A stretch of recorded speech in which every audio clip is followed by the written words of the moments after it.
The year of 2025 has been genuinely filled with some of the biggest and craziest drama that we've ever seen. From some of the craziest accusations to some of the worst responses, we've seen it all this year, and in today's video, 2025 Rewind, we take a look back at all the drama controversy that's taken place this year.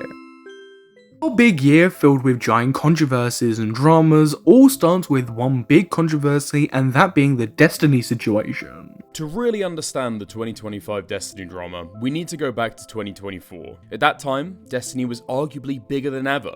He had more orbiters around his stream than he'd ever had before. He was on the brink of starting a media company, and he had the mainstream appeal that few streamers could ever hope for. Never mind the mainstream influence that most political streamers could never even imagine. Looking back at the end of 2025, however, the picture could not be more different. Not only have the majority of creators associated with Destiny stepped back from his streams, a lot of them have publicly renounced him as well. The media company that he was excited to start at the end of 2024 has now completely fallen through, losing not only the opportunity for further growth, but also the investment that he put into that project. Not to mention the fact that he's had to deal with a civil case for the entire year, and his YouTube channel got demonetized, losing him his main source of revenue in the continual downward spiral. The first warning signs began in the end of 2024, when conversations leaked between Destiny and an e-girl named Rose. The leaks came in waves. We learnt that Destiny had an affair with conservative political commentator Lauren Southern, and they were planning to leave their spouses to be together. We learnt that Destiny liked role-playing as a little boy. We learnt that Destiny wore a butt plug on stream, and unfortunately, most of us had to learn what felching meant. However, the real trouble wouldn't begin until the 29th of November, where explicit images and videos were posted to Kiwi Farms, some of which featured Destiny with other people. These wave of leaks went so viral that the forum crashed under the strain of thousands of people, some trying to gawk at the car crash, some trying to play private investigator and figure out who was on the other end of that sucking. Thankfully for that guy, his identity was never discovered. But there were some people in those videos who were identifiable, raising questions about whether these people knew Destiny was sending around their sex tapes. One of these people was Pixie, a small content creator who orbited Destiny for a long time and became a close friend of his. She would approach Destiny in private to confront him about the leak, and Destiny would give her an unequivocal apology. I'm so sorry, there's literally zero excuse.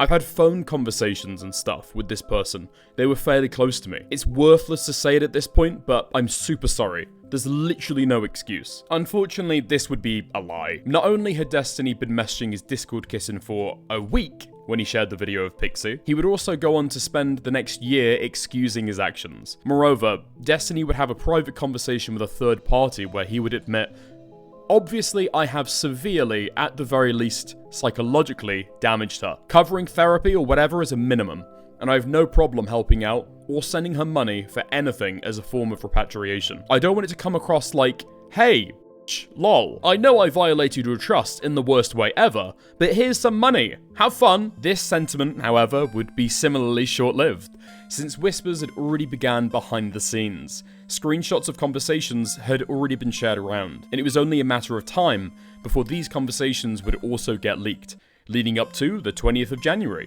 2 companion videos would be released by President Sunday and Cope and Seethe, confirming Pixie's identity in the leaks, and revealing the conversations between Destiny, Pixie, and her friend Straighterade, and the fact that these conversations had gone cold, with no resolution achieved, nor settlement agreed to. Within hours, Pixie would release a Substack, giving her side of the situation, and announcing that she'd be fundraising to sue Destiny. However, Pixie would not be the only woman to give her story that day. Cherry, another female personality from Destiny streams, would come forward to allege that Destiny had taken an intimate audio recording without her knowledge or consent. She claims she'd only found out about this when somebody contacted her out of concern after the Pixie situation had gone viral.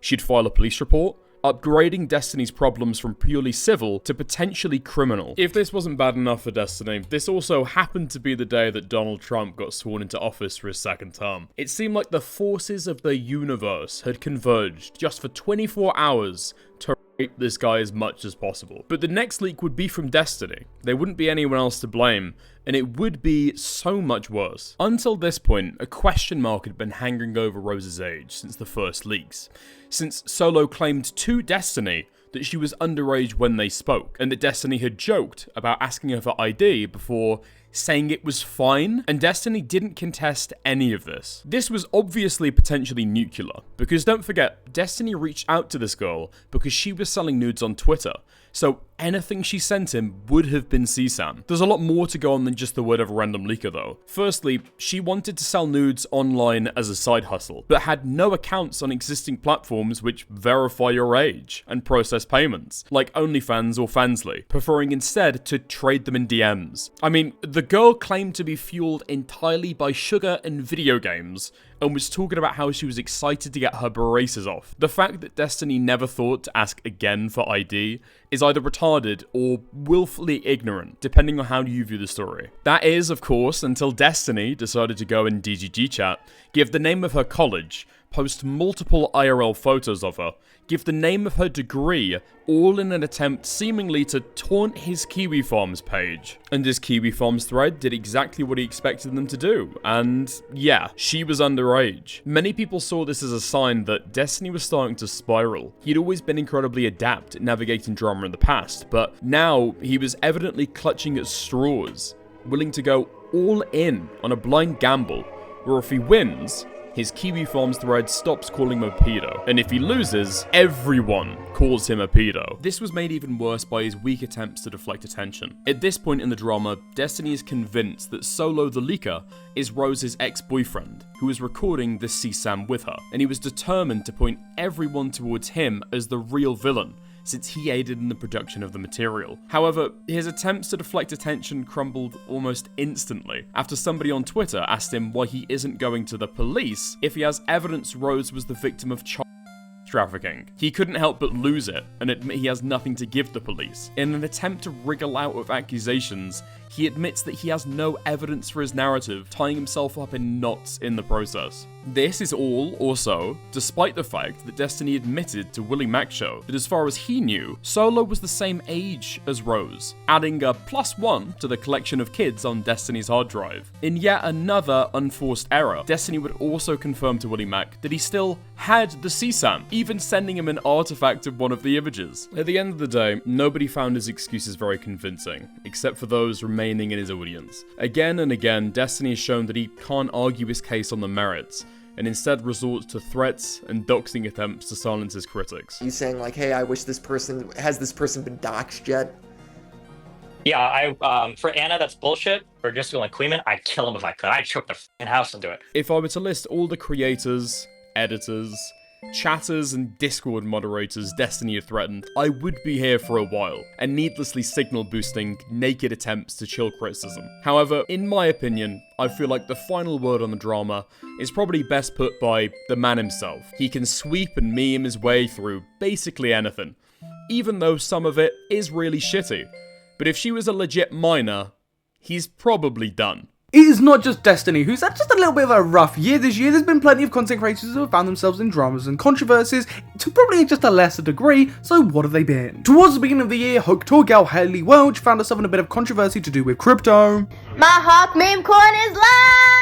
I don't want to lessen the drama and its impact, but really, who hasn't been involved in crypto stuff at this point? If you haven't, you're kind of the odd one out. CoryxKenshin ridiculously got cancelled towards the beginning of the year for quote-unquote abusing his robot. No, I'm not kidding. This is something that seriously happened this year. People were so offended by CoryxKenshin pushing around his robot that they called it abuse. This got so bad, by the way, that CoryxKenshin felt the need to respond to the robot abuse allegations on stream. A point where we low-key can't do shit fun. I ain't gonna lie, it's weird, bro. Like, I would think if I spent this much money on something, I'll be able to do whatever I want to it, but it's not an intention for me to just bully it. That's not my first intention. Dr. Disrespect came back with a bang this year and continued to consistently upload and livestream on his channel like nothing happened. What I'm about, you know what I mean, champ? They got sucked in by an over-exaggerated fucking narrative that was blown up by all these little anime, desperate for attention, zero life experience people on the internet, these trolls, and it was blown out and exaggerated, and then you got people going, but But you admitted it. What the fuck do we admit? Some jokes and bantering? That's what we said. Wake up. We didn't admit nothing. Okay, disrespect, whatever helps you sleep at night, I'm not gonna judge. Except I am, but that's kind of beside the point. Speaking of allegations, content creator Hey I'm Rue accused Wilbur of some absolutely outlandish claims that were never substantiated, and she later deleted it, and that's where I think I'm gonna leave it. This wasn't the only thing to do with Wilbur that took place this year. Wilbur actually made a comeback video and actually briefly addressed the accusations that were made against him last year, where he doubled down on his response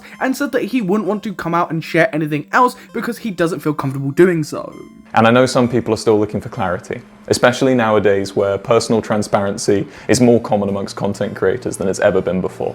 However, this clarity, the clarity I've offered to my close friends and my family, would mean publicly sharing deeply personal parts of my private life and my relationships with the internet.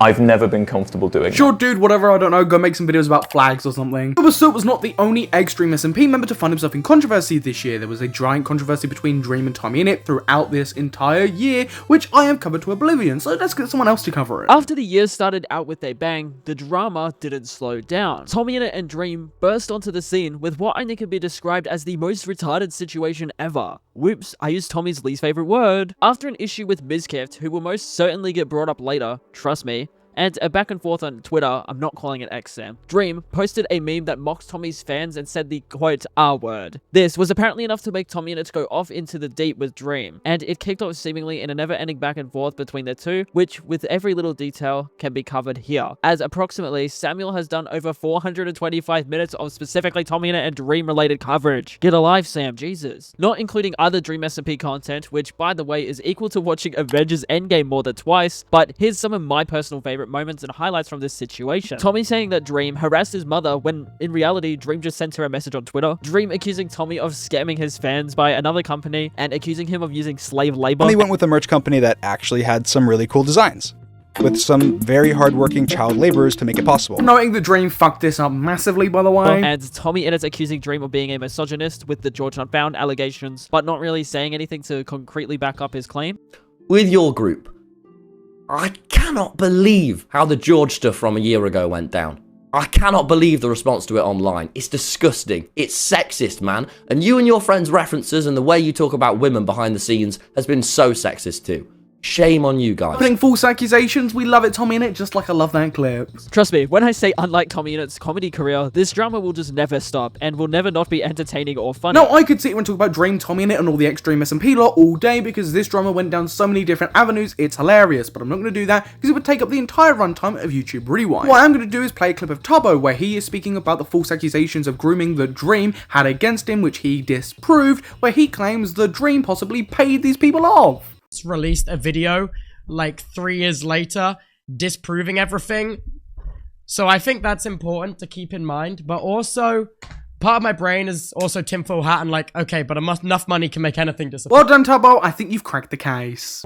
You know they canceling you on TikTok. They talking about you the booty look. It was the beginning of the year, CoryxKenshin got cancelled for looking at ass, and no, I'm not kidding. What is he talking about? I'm like, wait, is this actually happening? And then I'm getting YouTube video recommendations hitting my algorithm. CoryxKenshin caught looking at booty meat. In March, streamer Amaranth was a victim of home invasion and tweeted about the incident while it was going down. One of the first dramas that took place this year was a drama with the Fortnite YouTuber Nick30, who was falsely accused of being a scammer. At the start of the year, one of the first dramas to break out came from a small content creator known as Arch, after his video accusing popular Fortnite streamer Nick30 of scamming him blew up in the algorithm. Basically, Arch joined one of Nick's live streams hoping to get a Fortnite challenge from Nick to turn it into content for his small channel, but because the chat was set to members only, Arch couldn't talk, so he chose to send through donations on Streamlabs to bridge that gap. Nick agreed to help him out, but asked for what kind of challenge he was looking for, but when Arch gave him some examples in 2 donation messages, he didn't answer. Arch continued donating to Nick, hoping to grab his attention, and Nick answered one of his messages, where Arch thought that he may have missed the message, but Nick said that he answered his message in full, which sounded like Nick thought that Arch was referring to the first message he responded to, not the ones he missed. Nick then told Arch Arch to stop spamming him, but Arch continued sending through more donation messages and he eventually got banned from the chat. And that's where the story should have ended, but Arch wasn't satisfied with the result, so he made his video, Nick30 scams his viewers, later changed to Nick30 scammed me, where instead of putting himself in Nick's shoes, he chose to go with the idea that Nick didn't just miss the messages, but that he purposely ignored them to, in his own words, squeeze as many $2 donations out of him as possible, which, yeah, the amount of money donated according to Arch was around $15, basically £10 over here. After the video blew up, it quickly got picked up by some daily commentary channels that either had mixed thoughts or completely ran with the story, fueling the idea that Nick was heartlessly scamming his viewers for all they're worth, when there was more evidence to suggest that Arch was just an entitled fanboy who was mad he didn't get his own way, than to suggest that Nick had scammed anyone. But once the drama channels picked this up, they actually gave Arch the criticism he deserved from the start and pointed out the flaws in his narrative. And after his chat asked him some questions on his next livestream, Nick had given the drama some attention, where he called Arch a douchebag and a clout chaser for the false allegation, which Arch responded to in his own video, where he makes a nonsensical argument that he couldn't possibly be out for clout, because he just so happens to own his own car and house. Yeah, that totally makes perfect sense. He also started this video off by claiming that in his previous video he exposed Nick for his weird behavior with his fans, which is a crazy way to start off a response video, since the only part of his video that addresses Nick's fans is when he talked about Nick banning trolls from his custom matches. Arch also made the argument that Nick wasn't a family-friendly streamer because he just so happened to get mad in his livestream while talking about him, when it would be completely understandable that Nick would be mad that people were spreading false allegations against him, regardless of how he portrays himself to his viewers. But once the drama got too hot for Arch to handle, he told his viewers to stop talking about Nick in his chat, claiming that it's done and dusted. But as much as Arch would have loved for that to be the case, Nick wasn't quite done, as he soon uploaded his response to the drama, where he brings up a few things, but the most damning part of the video was when he brought up how Arch didn't even bother to try and reach out to Nick for a refund, arguing that if Arch was really concerned about the money, then he would have done that, but rather he was more concerned about getting clout off of his brand to grow his channel by perpetuating drama with false allegations. And he even said had Arch just asked, he would have refunded the money back to him because he wasn't going to risk his career over $15. But when Arch responded, all he could say to that was, he didn't know he could ask for a refund. And looking back, he wouldn't have made his videos despite the videos still being visible with no alterations being made to this day. But later, he continued to double down on being led to donating, when that was very much a decision of his own making. And after the poor reception on his response, Arch fled the internet, never to be seen again. That was until 7 months later when he made another Nick30 video, this time going over what Nick said about Mr. Beast and the Team Water stuff. While people were critical of Nick for what he had been saying, it was clear that no one wanted to hear it from the guy who threw false allegations at the guy, as any criticism from Arch would be really rich. Another kid YouTuber that got some backlash this year was Kwebbelkop for his more than questionable Kwebbelkop AI. Seriously, look at this thing, it changed his race about 5 times. In March as well, Mark Rober's Tesla video stirred up quite a bit of controversy. With Rober currently being accused of misleading viewers in his newest video titled Can You Fool a Self-Driving Car? He responded to the backlash and claims when speaking to Philip DeFranco, and also addressed one of the claims on Twitter where he got more backlash.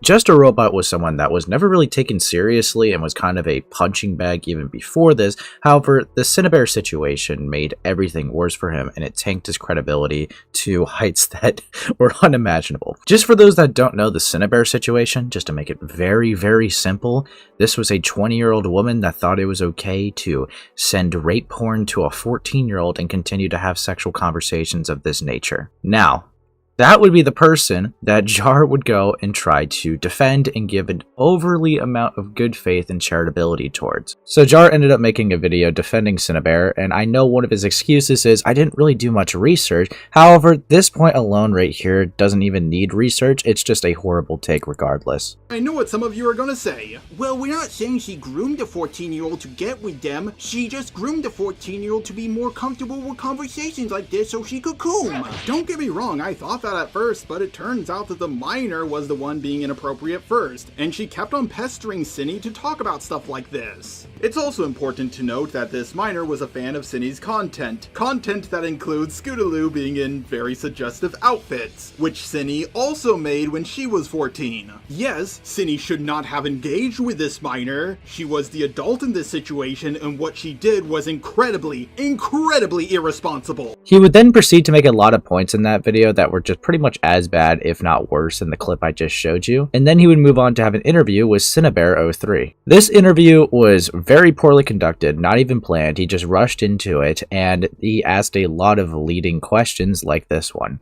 And let's just go in the order I asked you them. Did you take your apology down, and if so, why? I privated it because I'm making a video kind of going over why I don't believe I'm actually a groomer. Oh wow! Why don't you think that. Why don't you think you're a groomer? It's because there's legitimately no evidence of you grooming. Is that why you think that? I will be completely honest. I didn't even consider it to be grooming until Jack told me it was grooming. Oh my fucking god! Of course you did. Of course. Jar also ended up getting some very iconic Discord logs leaked with Cinnabear themselves because Cinnabear ended up just leaking their whole DMs. But then, of course, some time passes, he does make a response, and then there was a lot of inconsistencies in it, so months later down the line, he ended up making a second response, which would even have like clips like this. For anyone who knows me personally, you know how slow of a reader I am. You've seen me misspell things multiple times. The idea that I read through both docs very carefully by myself is an absolutely ridiculous notion. In my initial draft, I was just listening to the popular opinion and quickly skimmed the two documents, mostly looking at the pictures on screen.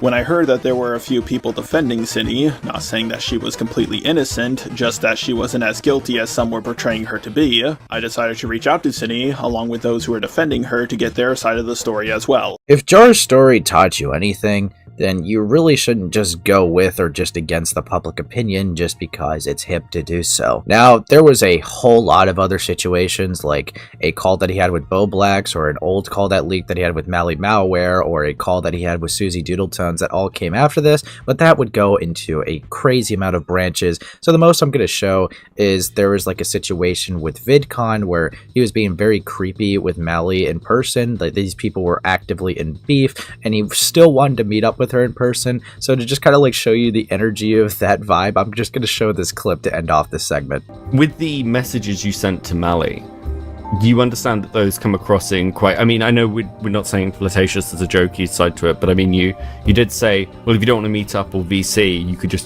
we could meet for drinks and come to my hotel room. And then I said, lol, JK. But it wasn't just Jar who decided to respond this year. Commentary YouTuber ImAllexx, who had serious allegations leveled against him last year, also decided to respond in over an hour-long response. My response to allegations made by my ex-girlfriend Alice Hez, who I was in a relationship with for the majority of 2023. Alice hit me, kicked me, emotionally, verbally, and physically abused me, as well as threatened me and blackmailed me constantly throughout our relationship. Sorry to cut you off, Alex, but spoiler alert, this video went down like a lead balloon. It was shit. The personal highlight of this response was ImAllexx constantly repeating himself and also showing the same several screenshots on screen several times, even when they weren't relevant to what he was talking about. Notable omission from this video is the fact that ImAllexx never once in his response video addressed the brick clip. Alice would immediately respond to claims to do with the police report, and alongside that, other manipulative claims that Alex tried to make throughout his response. This resulted in ImAllexx rushing to go and make a Google document in response to these posts. The Google document response, by the way, went down great, if anyone's wondering. That post got more likes than his document. In response, Alice dropped her own Google document where she included a clip of Alex admitting to kicking her, which proved that Alex had lied in his response. I am sorry, on the last night that you were here, that I got angry at you, and I pushed you, and then I kicked you in the behind when you walked away from me. It's not acceptable. I thought at the time that I was being like jokey, but not in like a nice way. It was mean.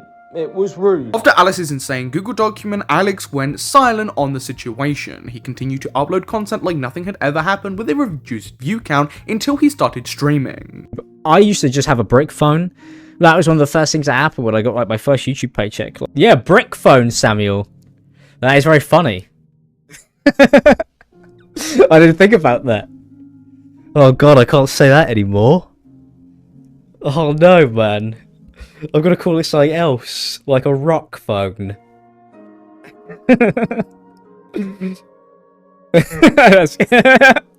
Oh man.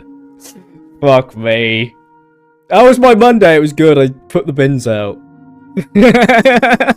Oh fucking Jesus Christ.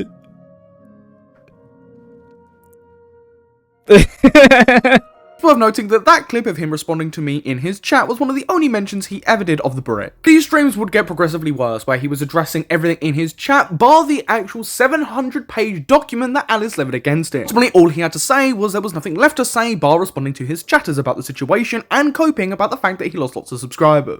I think he's ignoring us. I don't know, man. There was I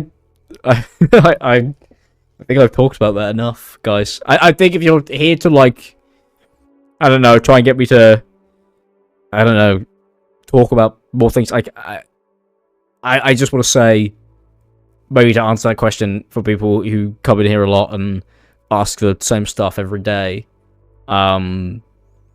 I don't know you. See, that's great and all, Alex, but what about addressing that big Google document that was levied against you that exposed you for lying throughout your response? Alex has since stopped making content again, with the only situation revolving around him recently to do with Bonnie Blue calling him out in response to a video that he made about her, and he recently made a post updating everybody on his whereabouts. Alex's response ultimately failed to vindicate him and made matters for him 10 times worse, as he compulsively lied throughout the entire video. Since ImAllexx took another break from content creation, I personally can't see this situation continuing in any further detail, especially since he still hasn't responded to that Google document. I wonder if he will do that in 2026 and continue to drag out the situation. But it wasn't just ImAllexx that decided to return this year. iDubbbz's Content Cop decided to come back with a whimper to do with H3 and Hasan. Funny, I've barely mentioned Hasan and H3 up until this point. Prior to the early years of 2020, iDubbbz was largely considered to be one of the most legendary YouTubers of his time, known for his comedic sketches and homemade series such as Bad Unboxing or Kickstarter crap, to his collaborations with other legends such as Joji, also formerly known as Filthy Frank. His legacy turned sour when this year, iDubbbz became one of the biggest laughingstocks on the internet. Doesn't even work hard at what he's doing now. He needs to be pumping out videos on his main channel. Like, this live streaming is a fool's errand. He is not a live entertainer.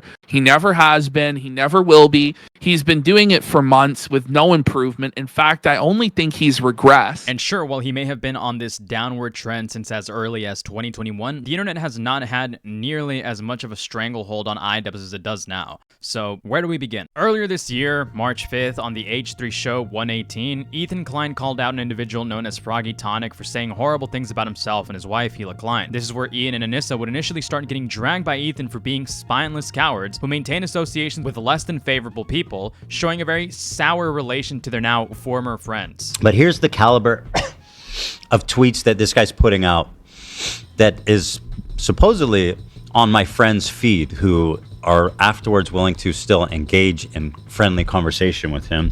This has been one of the main talking points that's been going on in Snark, is just, you know, they have no limit. They just go for whatever they presume is the most painful, and obviously blaming me for killing my beloved pet. On March 7, Ethan and Hila Klein hosted the H3 show number 119, where they would recount a series of events that led to a visit from CPS over unsanitary conditions. Ethan would cite snarkers on websites such as Reddit as the ones responsible for spreading a narrative that suggested their children contracted Giardia after being exposed to dog feces. He would also assign blame to the streamer known as Denims for participating in the Child Protective Service lie, spreading the Giardia narrative, all while both Hila and Ethan doubted the integrity of their friendship with Ian and Anissa for their association with Denims. It's an interesting place to be at mentally, but yeah, I'll talk shit about anybody. I'll talk shit about anybody.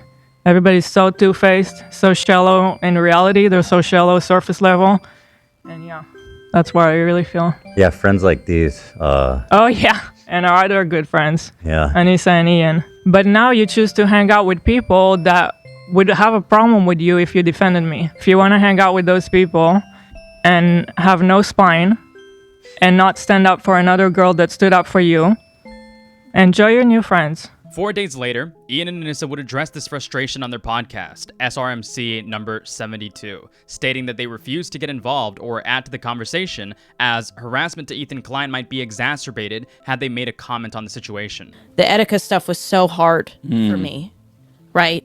Like, that was somebody who clearly was experiencing a mental health issue. And the last thing that they needed, and this is my attitude, like, full stop on this period.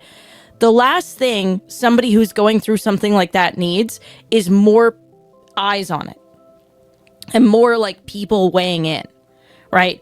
And like, that's why I'm kind of angry that we even have to like talk about it here, is that like, whether or not people who are in it right now realize it on any side, the more people who weigh in, the more people who add to the conversation, the more people who amplify it, the worse that it gets. Things piling on, things adding to it, people weighing in, people throwing punches for you, does not help. In retrospect, it's hard to tell whether this was a genuine concern of theirs, or if they were afraid they would add fire to a brewing war between Ethan Klein and his enemies, which Anissa and Ian just so happened to be friends with. Of course, this wasn't the best or most thought out response, with Ian's point ultimately being, this is bad for your mental health and you shouldn't want to talk about these things to avoid becoming a lolcow. For the next month or so, it would appear as if their small spat was largely done and over with. Ethan had barely thought about Ian and Anissa having set his sights on more specific targets. And for the most part, everyone thought that Snark was Ethan's main enemy for the foreseeable future, seeing as most of Ethan's major uploads at the time revolved around his war on Snark. At least, that was the case until iDubbbz dropped what might have been the quote-unquote nail in the coffin of his own career. Content Cop H3. What we do here is go back. Now, this is supposed to be a short segment, so I'm not going to bore you with the details, assuming that most of you have already seen what many consider to be one of iDubbbz's worst videos of all time. Objectively speaking, there are some criticisms in this video that are fair for the most part, but given iDubbbz's lack of engagement and overall virtue-signally self-righteous attitude, anything fair he might have said just sounds incredibly tone-deaf, petty, or just straight-up obnoxious. Not to mention the amount of arguments and out-of-context research he more than likely sourced from Snark. Is this true? Who knows, but there are some serious overlaps that people became aware of, which only detract from iDubbbz's credibility and tone throughout this video. A lot of people also felt as if iDubbbz just didn't take the CPS situation seriously and downplayed the extent of how this could have affected H3's family, further fueling negative sentiment from those watching this drama unfold. Of course, it is only natural that Ethan would respond, almost immediately too, as the next day he reacted to iDubbbz's Content Cop after having watched a small portion of it the day prior. One point iDubbbz made very clear in his Content Cop is that he believed Ethan Klein is currently going through a mental health crisis. That is me paraphrasing, by the way. And stated that they wanted to put his friendship on pause just until Ethan Klein got his bearings straight. Ethan, however, did not seem to value iDubbbz that much, and after this, it was just straight up bloodshed. A lot of onlookers were quick to wonder, how will this affect Creator Clash 3? An already overly ambitious event that people had doubts on due to the previous Creator Clash's monumental failure and straight up loss. Of course, you already know Ethan. He was early on this straw. While Ethan reacted to the Content Cop fully on H3 show 138, it was actually in his initial impression the episode prior, number 137, where he started throwing shade at Creator Clash in the difficult position he put his employees and soon-to-be fighter Lena. This is a bit of foreshadowing though. Following iDubbbz's Content Cop, tension started growing between fighters, which only added more uncertainty to an already crumbling foundation and morale behind the scenes. Three main factors got introduced into Creator Clash 3's PR at the time that made it very difficult to talk about or be associated with the event due to the drama. 1. A very personal beef between iDubbbz and the H3 machine. 2. Political turmoil largely regarding the Palestinian-Israeli conflict. And 3.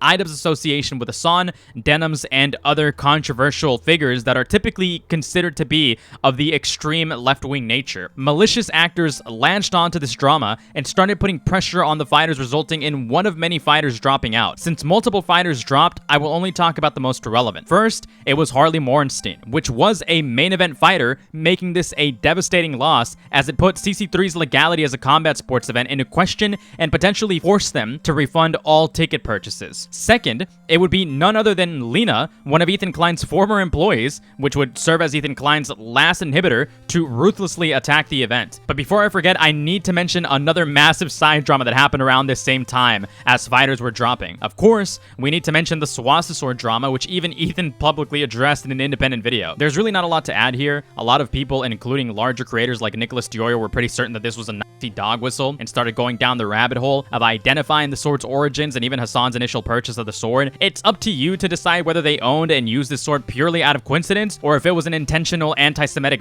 dog whistle. My opinion, I doubt there was any anti-Semitic intent here. A week or so later after these developments, which occurred around late April, iDubbbz would drop Content Deputy H3. In this video, iDubbbz had to take the biggest L of this entire drama. Because of his poorly timed decisions, he acknowledged that yes, as a matter of fact, his name is too soiled and tied into drama currently to do anything good for Creator Clash 3. After all, who would want to support the morons who attacked the victim of false CPS reports and unwanted skull deliveries? This resulted in iDubbbz officially relinquishing control of Creator Clash 3 to Egoraptor and his company, Real Good Touring. iDubbbz took massive ridicule from this loss, which largely overshadowed the Content Deputy itself. I'm sure most of you watching probably don't even remember the contents of said video. From this point forward, it's just been downhill for iDubbbz. Creator Clash gets completely restructured and located to California. iDubbbz and Anissa get criticized for initially taking a 34% share that would then be redistributed to the fighters. More Creator Clash drama brewed in the background as fighters express discomfort and eventually drop out of the event. Somewhere in June, Ethan Klein would ridicule iDubbbz to thousands by platforming iDubbbz's former coach, revealing some very personal, embarrassing information. So of course,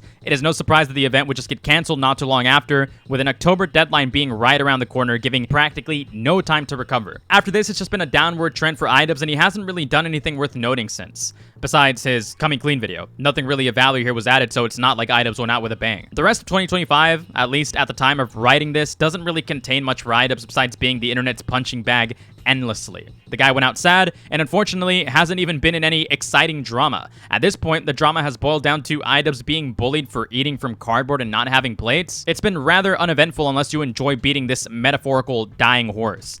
But this was basically iDubbbz's year in a nutshell, and I guess we'll see what he has in store for us next year.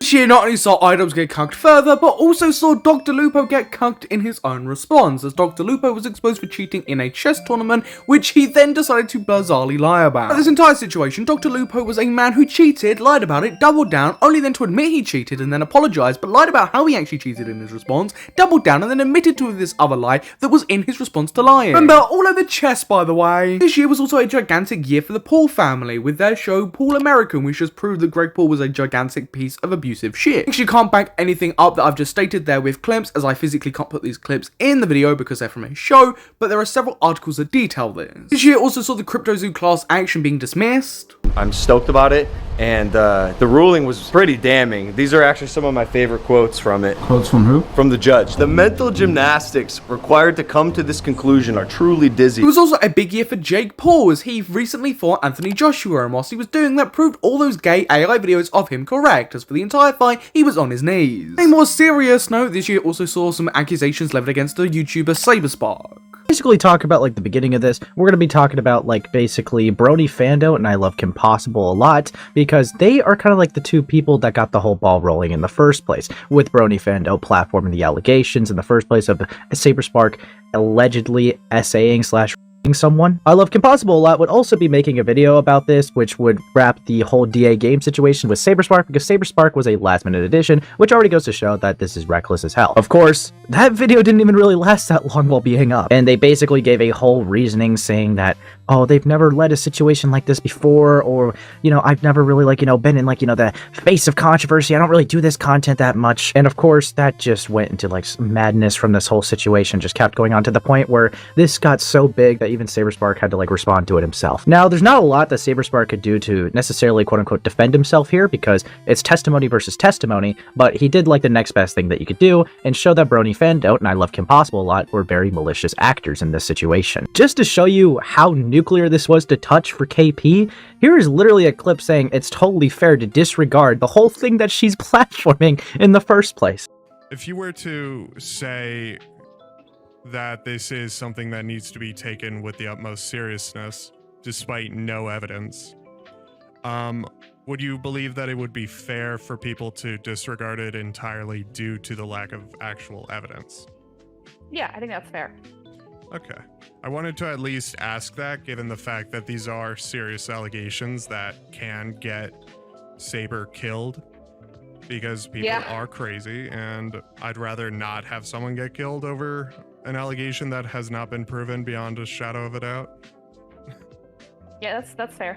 Now, there was a whole bunch of different branches that this situation just kind of like delved into, and essentially, I don't really like want to get into every single individual little branch because we would be here all day, and I'm just trying to recap the whole mainline events of the Saberspark situation within itself. But just to show you like how off the rails this went, here's a clip of Kate P admitting answering questions for a Q&A with ChatGPT. What do you mean what's going on? Did you really consult ChatGPT to write your Q&A?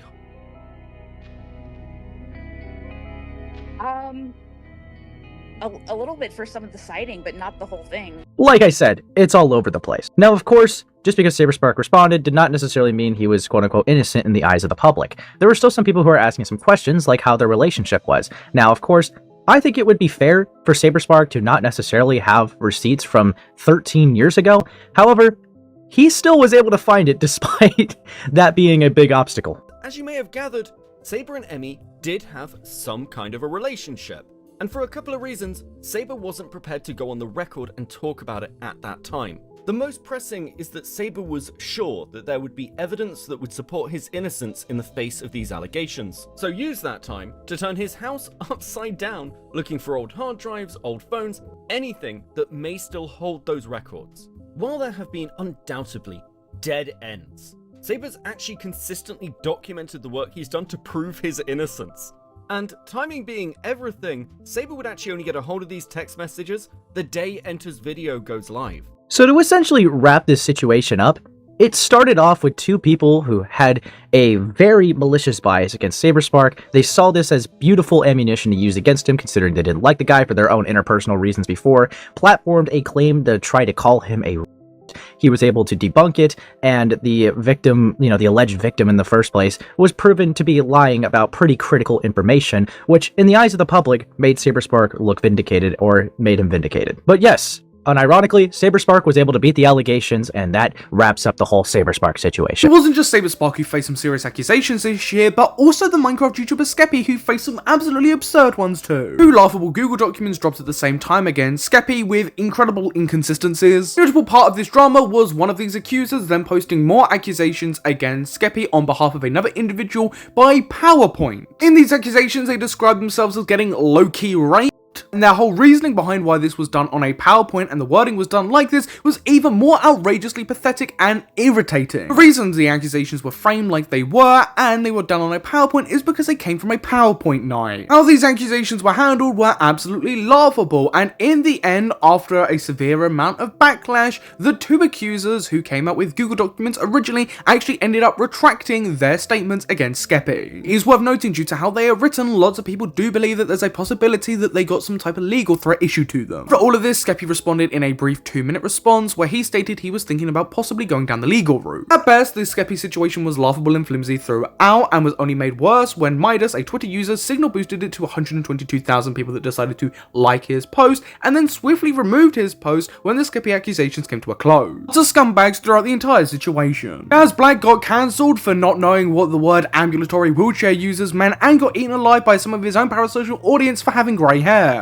Have grey hair. Fucking get over it. Another win for giant parasocial audiences in the bag. Exactly shockingly this year, but definitely disgusting, people decided to call out Technoblade's dad for apparently milking his son's passing by uploading videos onto his channel. Body cam footage of Popular MMOs was released where he got arrested, and then later Popular MMOs came back after being sober, and then unfortunately he relapsed again, and then some other stuff came out about Popular MMOs' brand new relationship and some ongoing accusations. This is all to do with the custody of Popular MMOs' girlfriend's child.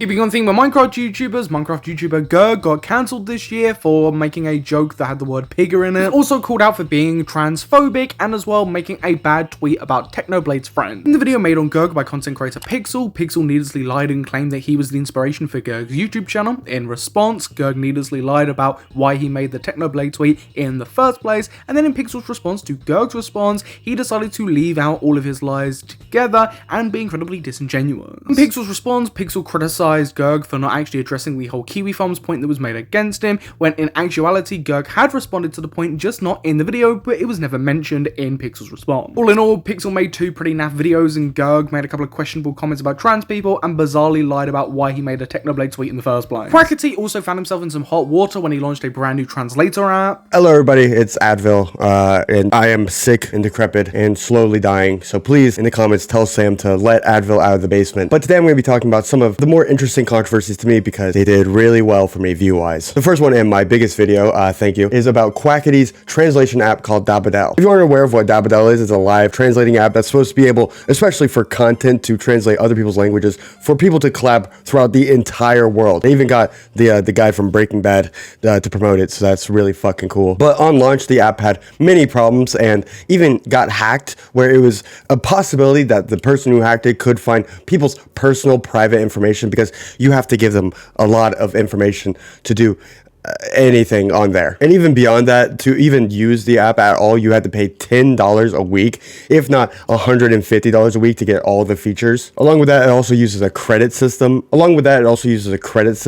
Which, if you know anything about a credit system, it's so easy to burn past all your credits without even barely touching the fucking thing. So if you use the free trial, you're not going to be able to use the app at all. It was a huge mess. My video did so well. Please go check that out. 2025 also saw the return of serious accusations leveled against the YouTuber Pyrocynical. These said accusations were handled by the questionable commentary Roblox YouTuber Parlo. After months of bizarre hyping up around this situation, Parlo released these accusations against Pyrocynical in a giant 300-page document, which contained not only past accusations like the Ivory situation, but also brand new accusations against Pyrocynical. Some aspects of this document were incredibly damning against Pyrocynical, especially stuff to do with Ivory's age, and as well some of these brand new accusations against Pyrocynical were incredibly interesting and definitely something that people wanted answers for. However, due to how badly Parlo had handled the situation, nothing really came of this said situation outside of commentary YouTubers covering it, especially Parlo's Cinderella bum buddy Internet Adjacent. If you know, you know. And when I mean Parlo's handling of the situation was bad, I mean it was bad. In this 300-page document that didn't need to be 300 pages, it was filled with a lot of unnecessary waffle, not even about Pyrocynical. There was stuff about Pyrocynical's fans in there, and even grievances that Parlo had with Pyrocynical's audience. Main video on the situation by Parlo wasn't even seen on Parlo's channels originally. It was seen through a small commentator streamer Himpleton, who then streamed the video and criticized it to oblivion before Parlo uploaded it on his second channel due to the fact that he had strikes on his main channel. Before any of this and all the later mess-ups even happened in the first place, Pyrocynical had already briefly responded to the document when it originally came out on stream. Seen on Twitter, there is a Google Doc that's been made on me. And it was posted on a burner. We know who posted it. Of course, in the stream response, Pyrocynical was never going to address any of the claims made in this document, but bizarrely what he did do was discuss his strategies for actually making a possible response to this. It was hyped up for like 6 months or something like that. And now it's out. Thank God. Like, oh God. Like, I'm so happy that document's out, because Jesus, that was just hyped up forever. But the point I'm trying to make is, I can't just go ahead and respond to it now.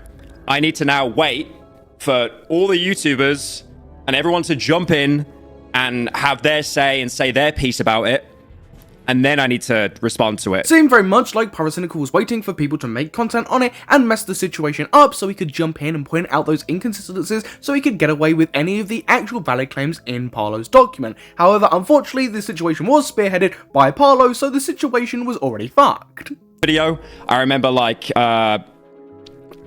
in the original response video when YouTubers like had their say and stuff, and then I used that in my actual response video as well. I wonder why Pyrocynical would be doing that. At the time of recording, Pyrocynical has not made another response to the situation, presumably because of how it unfolded, he probably won't be. And not only that, the situation seems pretty dead in the water because Pyrocynical is hardly at the top of Parlo's priorities at the moment. And speaking of something that is hardly worth anybody's time, did anybody see that CoryxKenshin received accusations this year? Claims against CoryxKenshin were made by user Panda Ninja, who failed to provide any actual evidence for her said claim. She had actually handled herself so badly in these accusations and how she was portraying herself that people thought she was accusing CoryxKenshin of ASA, when in actuality she just wasn't. Ultimately, her allegations whittled down to the fact that she thought CoryxKenshin was a bad guy, and even then she couldn't even prove that. One thing she was relying on to hopefully get people to believe her was the fact that she had stated that there were other people that were going to make claims against CoryxKenshin that were similar to her, but they have never come out. Funnily enough, the situation got so bad that in CoryxKenshin's return, he actually had to address said claims. I want to talk about the panda situation. Number 1.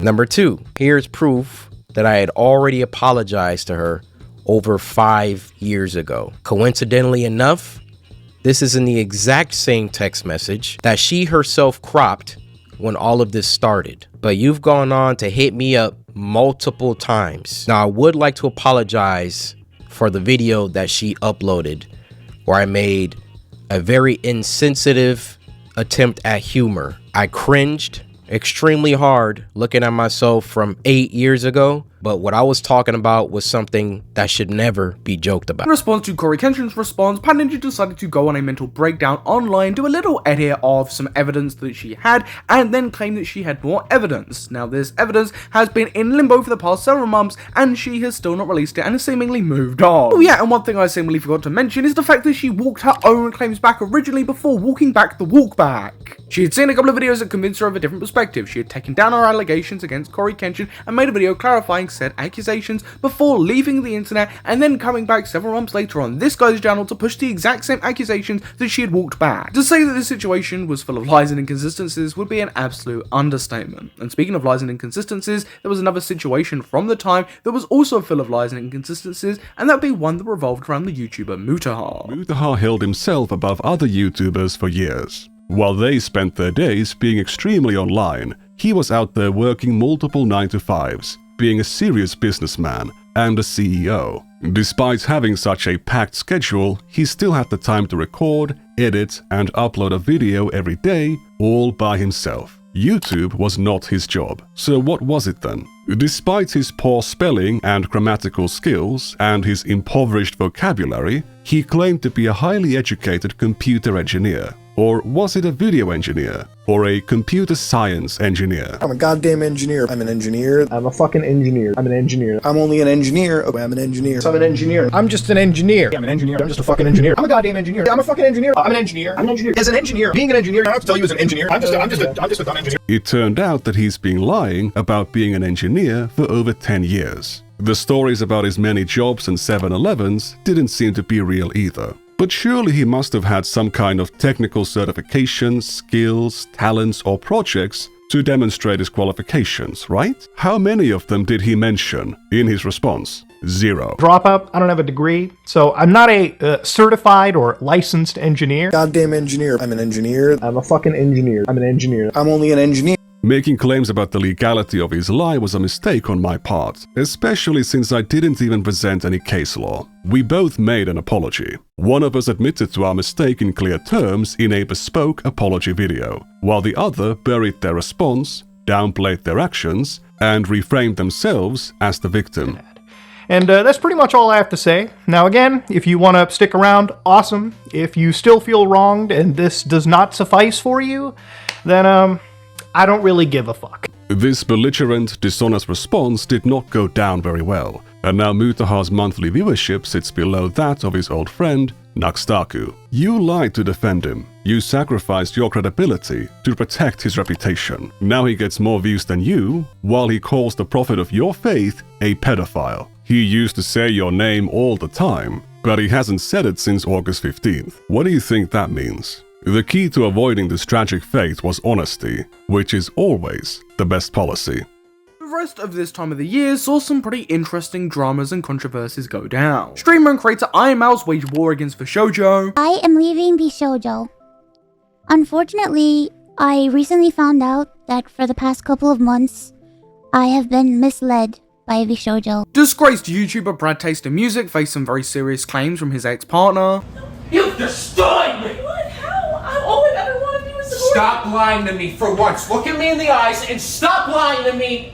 Stop being such a wimp. YouTuber Markiplier got into a huge controversy revolving around the topic of AI, in which he responded in a giant stream where he had a nuanced conversation about it and called out people spreading misinformation about him. Down to that is the context of is the vast majority, especially, and I will say, I can't promise at any point I was not excited about it, because as a technological development, there is a reason for some people to be excited about this. Anthony Fantano was under the spotlight this year and ultimately ended up releasing a 8-minute Twitter response in 360p quality. That I have fought against and won before, and I'm happy to do it again because I have nothing to hide and I know they're not true. It's fun though, because no one gave a flying fuck anyway and continued to lambast Anthony Fantano for the shits and gigs, including Drake, who, you know, pointed and laughed. Talking of claims to do with the N-word, Fortnite streamer Peterbot got called out for saying some slurs. Probably the biggest crime committed here was how he was eating that damn chocolate cake, but ultimately Peterbot ended up responding, and his response got flagged 100% as AI. Speaking of AI, MrBeast tried to release an AI thumbnail tool, which basically allowed you to steal other people's thumbnails by putting your face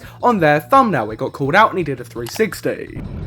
How's it going, guys? A week ago, I launched an AI thumbnail tool to help small creators make better thumbnails, and I thought people were going to be pretty excited about it, but I definitely missed the mark. And compared to last year, MrBeast has had a pretty quiet year, bar making a theme park in Saudi Arabia, which, yeah, was a horrific move. MrBeast also started the incredibly successful Team Water this year, which got a bit of criticism from Nikkei30, which all seemingly stemmed from the fact that MrBeast didn't re-add him to a Fortnite game when he got kicked. Fortnite tournament, it was a creative match with like 100 top creators, and there were server issues happening in Fortnite, and basically I was disconnected from the game. The Fortnite server wasn't working at the time, and he's just like, oh, sorry, we couldn't get you in, Nick. MrBeast, of course, due to his size, has had a plethora of smaller situations occur around his name, but we'd be here all day if we were naming every single one. This year, I guess as well, the whole Roblox and Schlep thing happened, and hey, there's Chris Hansen. Schlep, Roblox, kids, safety, Chris Hansen, legal stuff, that's basically the situation when it comes to Roblox and Schlep. This year also saw Star Wars Theory continuing to get into even more drama. Back in April, Star Wars fans had been divided over a scene from Andor Season 2 that included the character Bix, where an Imperial officer attempted to SA her, and she shouted out to the other Imperials what he tried to do to her when she fought back, where some argued that the scene shouldn't have been included since Star Wars normally orientates their content towards family audiences, even though Star Wars hasn't shied away from showing things like torturing prisoners, war crimes, killing civilians, dismemberment, slavery, and even genocide before. Others argued that Andor wasn't a family show and that it was set in a darker time period, and was aimed towards a more mature audience, and things like this have appeared before in other shows to spread awareness about these things. But then came the channel that heralds himself as the authority on the subject, where most of his takes on the newest additions to the franchise mostly consist of, this isn't Star Wars. That's right, we are talking about Star Wars Theory, where before he claimed that no one knew Star Wars better than him, which is all the more funnier when he claimed that in Star Wars you aren't meant to see things from everyday life in that galaxy far, far away, such as bricks and screws. You're not supposed to have screws in Star Wars. You're not supposed to have, like,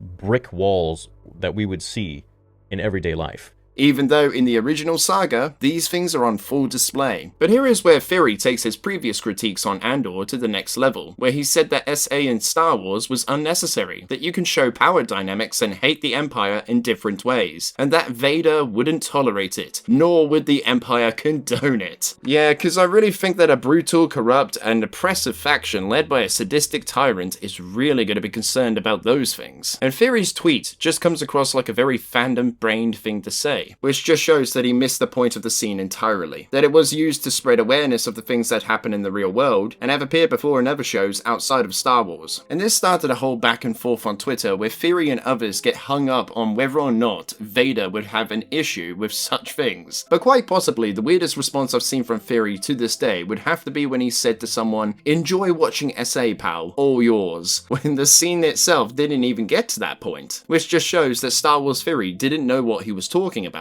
What happened next is what you may come to expect from Theory, where he makes videos talking about what happened on Twitter so he could get validation from his hug box. It's wild to me that this is even a thing, and in 9 years I've never encountered something this idiotically insane. And why? Just because I think people don't like me. And later in the video, Fury says that no one can have an opinion these days, which is just a cope because he received pushback on something he said on Twitter. Fury can have an opinion, but like him, others too get to share their thoughts. In the past, Fury has described his critics as being nothing more than haters wanting to see him fail, using this mindset to dismiss said critics, but when he does that, he ignores what might be genuine and useful criticism. But eventually, Fury uploaded a video of him talking about Andor, where he said he watched the second season and came down to the realization of what that scene meant to him, which had been that the Empire doesn't care if the people say no to them, they will do as they please, even if they have to massacre a town or a city in order to mine a mineral required for the completion of their superweapon. And Fury puts the pieces together to see how the scene with Bix plays into the overall narrative of the season, showing the oppression the Empire held over people's heads to the point a rebellion breaks out against them. Basically, Theory agreed, he was just very, very cock. YouTuber ImAllexx briefly returned this year with 2 gigantic videos that came and went and barely got any traction. Jack Doherty got notably arrested this year. I'm assuming none of you actually care why he got arrested. It's just really funny to see him get arrested for literally anything. Unfortunately for society, he ended up getting released. Twitch had a massive bot problem this year, and I'm not talking about the people that were actually creating content on it, I'm talking about fake engagement. DG5's been through it this year, from being made fun of for his cringe music and interviewing skills, to Lyrics personally accusing him of taking down his video. Aiden Ross and Lacey got into it this year over, you guessed it, money and content. It was an absolute brutally disgusting kick stream that happened this year, and there was a shocking update with Cyrus. In the downtime after what many refer to as the golden age of YouTube,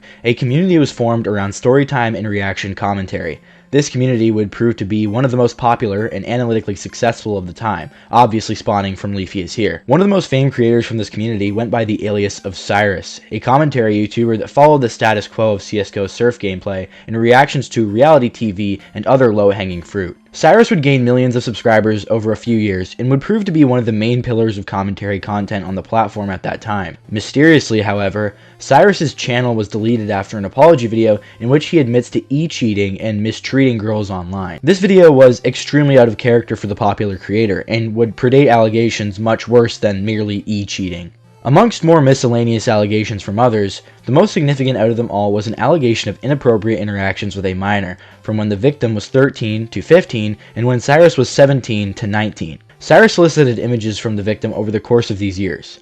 After these allegations were initially released, Cyrus would leave the internet before making 2 response videos over the course of 2 years. Over these 2 years, Cyrus would don multiple different aliases, including FuckSci, Star67, and most infamously, Wi-Fi Skeleton. Under these aliases, as opposed to continuing commentary content, he would make music, and had a very successful career as Wi-Fi Skeleton, despite his prior allegations.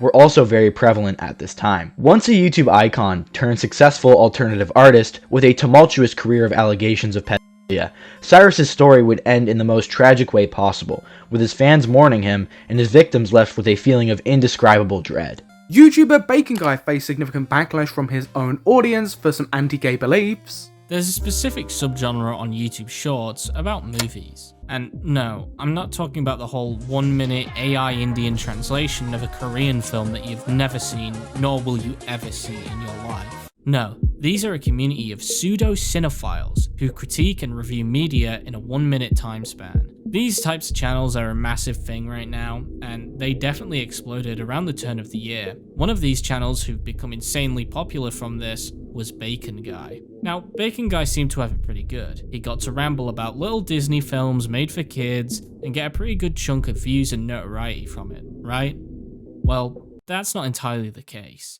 A while ago, Bacon Guy made a video declining to review a movie called Nimona that his fans had been requesting, which normally would be a pretty fair and reasonable thing to do. Some movies just aren't for some people and other movies are, but here's where the controversy really starts to kick in. Bacon Guy states that his reason for not wanting to watch or review Nimona is that he doesn't agree with the LGBTQ values that it represents, and that topics like that should be banned from all types of children's media. Now, I know it's a common occurrence to see a lot of peddling and slop within the movie and show space which contains gay or trans people.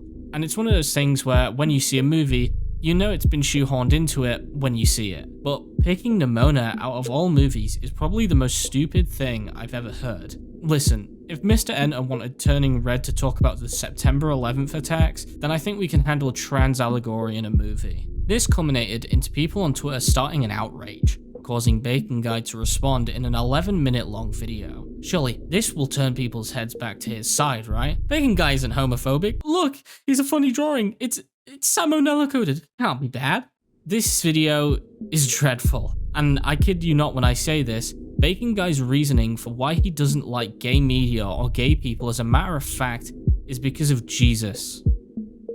No, I'm not fucking kidding. You know, there's been a multitude of terrible responses online, but I think this one takes the cake for the most nothing response of all time award. Good job, Bacon Guy. You really deserve it, bud. Because of this dreadful response, Bacon Guy did what most people would do after saying that Christ is the reason that gay people shouldn't be in films, and leave the internet for a while. But when he came back, he made a nice little update. Hooray! In this update, Bacon Guy reveals that he's made a new channel. Is this one about games this time? Nope. Anime? No. The Bible? No, yeah, actually, that's his channel. Later on in the year, I called out a clip from the podcast Fireball Friday, where one of the hosts, Average Harry, decided to tell George Not Found to take his own life. Alongside this, I made a couple of jokes about one of the hosts, Lexi, posing in the corner, and also Adam McIntyre's obsession with Dream and the awful jokes that he was telling. This resulted in criticism and backlash going towards the hosts of Fireball Friday and Adam McIntyre and Lexi seemingly couldn't handle it. Adam McIntyre ended up responding in a giant video against me, where basically for the entirety of the video, he just called me misogynistic. I was labelled as a misogynist for basic things like not saying Lexi's name enough, and as well not having Lexi's name in one of the descriptions of my video. McIntyre's attempts to discredit me really didn't work. It was a proper funny video, by the way. Continue trying to sell sex toys, you absolute utter freak. Ned from Try Guys came back this year with a podcast with his partner he cheated on, which went down so badly as a response that he then had to respond to his own response podcast. YouTuber Hasan ended up getting accused of shocking his dog on stream. But it is emblematic of all of America's much more consequential violence, okay? It's the same reason as to why America, Kaya, please just fucking go, just stop. Jesus Christ, what are you doing? You're being such a baby. Now, according to Hasan, Kaya got their foot caught on the little plinth Hasan calls a dog bed. It's from when Kaya yelped. Yeah, she yelped because she fucking clipped herself on something when she was getting off the bed. I'm not gonna lie, this looks more like something Dexter Morgan would tie his victims to. Shh, Kaya, go to sleep, go to sleep. You're off your set dressing spot. Time to have 1,000 volts ran through you. After this, there were a lot of questions on people's minds. Did he shock the dog? Was it just a big misunderstanding? Well, later on, Hasan would do a stream showing off the shock collar. This is one of Kaya's many collars. This is the one that people are talking about. It has the capacity to vibrate, and that's it. There's the AirTag. There's the fucking vibrator. I understand why people are concerned about it. It's okay. It makes sense why people will be like, oh my God, this person is being abusive if they only saw that clip. What were you reaching for in the clip? What do you think? That's where all my fucking Zintins are. Fucking Zen. Oh, fuck. Okay. Need I point out, during that entire live stream, he never once reached for a Zin previously, and is now using this as a cope. Also, you may note how exceedingly quick that video I just showed you was. I didn't edit that. That is from a video Hasan uploaded to his YouTube channel, titled, You Are Being Lied To. Now, if you actually look at the original stream VOD, you can see it a bit more clearly, but that didn't stop him from dashing it around like he was like handling a fucking pipe bomb. But thankfully, I don't need to do too much work, considering amazing detectives, okay? Amazing, you know, independent journalists like XQC I've seen some of these documentaries. were able to find the exact dog shock collar that Hasan was using, and also noted that once you brighten the video, you can see that he put tape over the bottom of it, along with the fact that the exact model that he used had removable prongs. So the current game theory is that Hasan, before doing this follow-up stream, removed the prongs from the shock collar to make it seem that it was just a vibrating one. And now we come to the question of the hour. Did he shock the dog? Yeah, I mean, come on. Please, like, seriously? I mean, this guy changes his story so many times that, like, yeah. No, anyway. Hasan shocked the dog. Everything's over, okay? This drama had been spoken about for months on end. This has been Yen and... Wait. No, I'm not a dog. Come on, dog, please, please, please. Ah! Penguin0 had a rough year this year where he was served legal papers and had a video talking about Taylor Swift taken down all within the space of 1 week. And because of course it's Penguin0, all of his problems just simply disappeared. In a shocking turn of events towards the end of this year, J Station ended up returning to a brand new channel called The Scariest Channel. You know, I just went with the, I'm just going to go back to the real world. That's my choice and what I decided to do. His return video actually acted as a mini response to lots of the situations he was involved in, and so far, for the most part, he has managed to stay out of trouble. This year, YouTuber CypherPK announced that he and his partner would be splitting up, and lots of people ended up theorizing that his wife had actually cheated on him, and that's why he decided to split up with her. It got so bad that he actually had to make a response to all the criticism and backlash. But as a result of not sharing every single detail, a lot of people started jumping to conclusions, and there was a lot of fake stories being spread.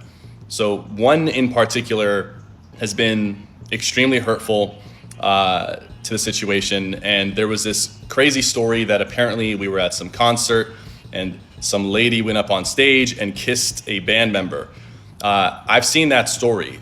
That is not us. It's not even the same name. Another win for parasocial fans this year. This year, YouTuber Ludwig found himself in a decent bit of controversy. Massive day for the unemployed. Ludwig still has no backbone. Another year, another cracker-ass take. You can't spell Ludwig without the L. I don't think he took a single W in Big 2025. That's crass. Encouraging his alcoholic friend to keep drinking, and of course, he's Hasan's bitch. Let's up those numbers!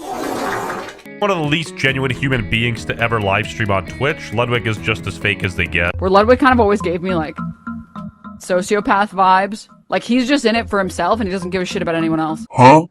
The spirit animal of 2025 was a jellyfish, and Ludwig encompassed that perfectly. Honestly, I got nothing else to say about the man. His temper had some accusations this year and decided to make it all worse with a horrific response video. YouTuber Jacksepticeye had a 3-year-old situation to do with him and Amber Heard brought back up, where he made a comment about Amber Heard. Genuinely, I'm not kidding, this is something that genuinely happened. Filzra and his partner got cancelled for a Halloween costume, which resulted in his partner having to make a giant response. Emaru had a pretty bad year. So Emaru at TwitchCon 2025 was essayed by a random fan who basically made a goddamn beeline to her. I mean, like, that boy was walking with a purpose, a mission to get a smooch from Emaru. The man cut literally the whole line.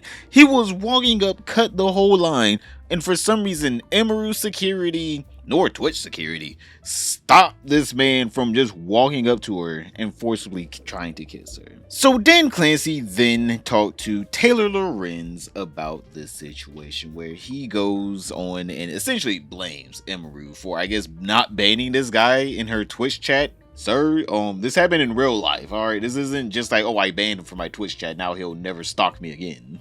And others. Obviously, we saw one Twitch streamer yesterday, Emaru, get assaulted by a male fan, and a lot of streamers have, especially female streamers, have talked about, the danger that they feel from these sort of toxic, I guess, parasocial kind of creeps. What are you guys doing to prioritize safety? Because I know also a bunch of Twitch content creators said that they were too scared to even come to TwitchCon this year, just in case something like what happened yesterday would happen. The safety of our creators is a top priority. The challenge we face is a challenge in today's society. It's not limited to Twitch. It extends throughout our society. I do think that when you're live streaming, in many ways, since you control your community and you can ban people, you can make it so that those people that you don't want engaging with you and participating with you aren't there. Okay, it's very different. When I use other short form content and people say all sorts of stuff, well, I can't stop that. But when I live stream, they basically don't bother me. Now, what happened yesterday obviously was something that we care deeply about, securing this environment. We're looking very closely at everything that happened there, and I care deeply about Emmy. She's a friend of mine, and so I want to see how we can support her. This is just something we have to keep working on. I think everyone identifies our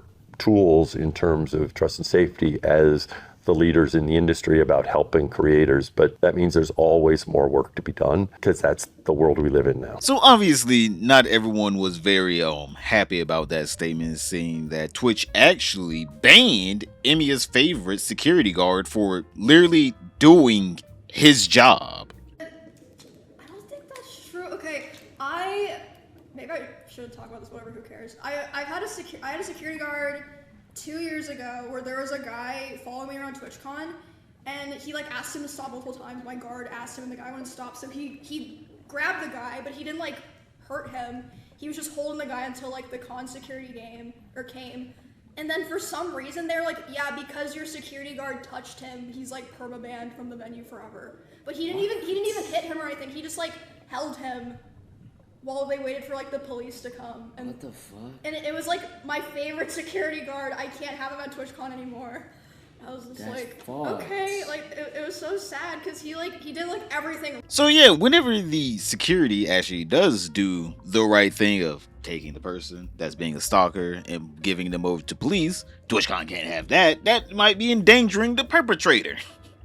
That's why they had to let the perpetrator go, because whenever Emiru decided to talk about this on her stream, she talked about how they were not even trying to give the person's name to the police. You know, the people doing the job. They weren't even trying to give them his name without a warrant. That last week, everything I said on my stream was accurate, obviously, except for one thing.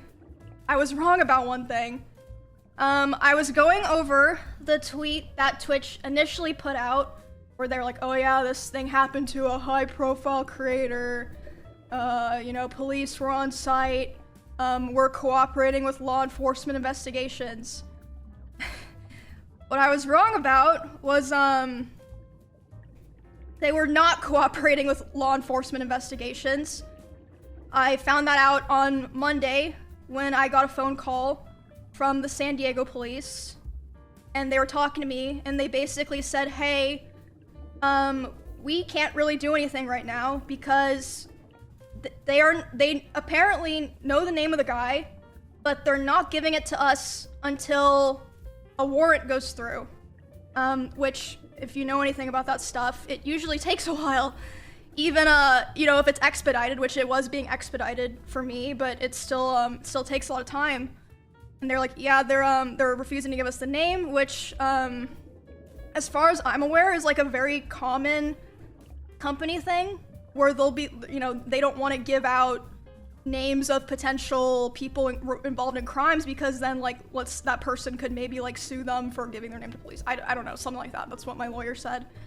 But basically, they were, Twitch was trying to make sure that the guy that assaulted me didn't sue them, which meant that the police were not able to work on the case right away. So yeah, I got a call about that on, I believe it was Monday, from the San Diego police. They were like, yeah, we're working on the warrant, but like right now, that's like all we can really do, but like we're trying our best, just like want to let you know, we're gonna keep in the loop and everything. I was like, okay.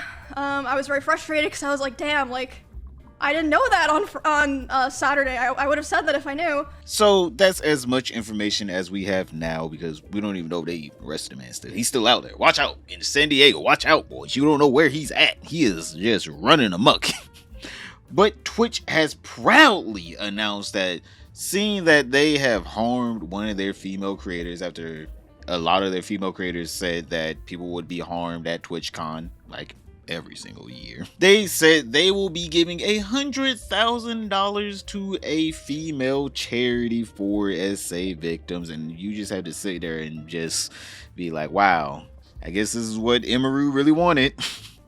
I'm sure she probably wanted more out of Twitch, but I mean, like, you have to sue Amazon, so I'm sure she's just like, yeah, well, something's better than nothing now. And that's essentially everything that has happened with Emiru and the whole TwitchCon situation up till now. Who knows? Maybe there might be more, boys. Emiru also ended up accusing Mizkif of some very serious things in the same stream she spoke about the TwitchCon incident. I let him hold me while I was crying, and he started kissing me in my face, and I let him do it. I was still sobbing a lot. And then, suddenly, he tried to climb on top of me and aggressively shoved his hand down my pants. And, I screamed. Yeah. And when I screamed, he jumped off me like a cat, like. And, instead of apologizing or checking if I was okay, he said, I feel weird now. I feel like I did something wrong. I have to go. And he immediately left my house while I was still crying. Emru also accused Mizkif of having outbursts, being incredibly controlling, manipulative, and a few other smaller claims. Mizkif then responded almost immediately on stream, and it was awful. But Emmy was also violent. She would throw clothes or plushies at me, and I punched holes in the walls or slammed doors in aggression. Mizkif also confirmed Emru's story, but didn't confirm if she was crying or not. What he decided to do was weaponize Emru's deceased rabbits against her, and had collected evidence against her to do with her treatment of her rabbits, which was pretty peculiar, because instead of trying to save these rabbits, he just took photos of how badly they were being treated to save her later. After this, Mizkif ended up filing a lawsuit against Emru, Asmongold for his coverage of the situation, and OTK. Made his situation worse by doing smaller streams over on his second Twitch account, where he actively retaliated to his audience and said some pretty out-of-pocket things, which are definitely going to come up in the lawsuit later. On his social medias, he tried to present himself as this better person who has grown from his experiences and is a good boyfriend. He was putting on this whole act. Recently, when he moved over to the platform of Kick, he relitigated his response and actually contradicted what he said in his initial response. Also did that in his actual lawsuit, so that's kind of fun. She has made several accusations against me, some of which were outright false. The resulting court case, both with Emmy and OTK, are things that I plan to handle privately. I want to make this very clear for people that either have watched YouTube videos or just want to completely not listen to anything that I said in my stream, or have seen clips and may have been misinformed. I never sexually assaulted Emru. I never abused Emru.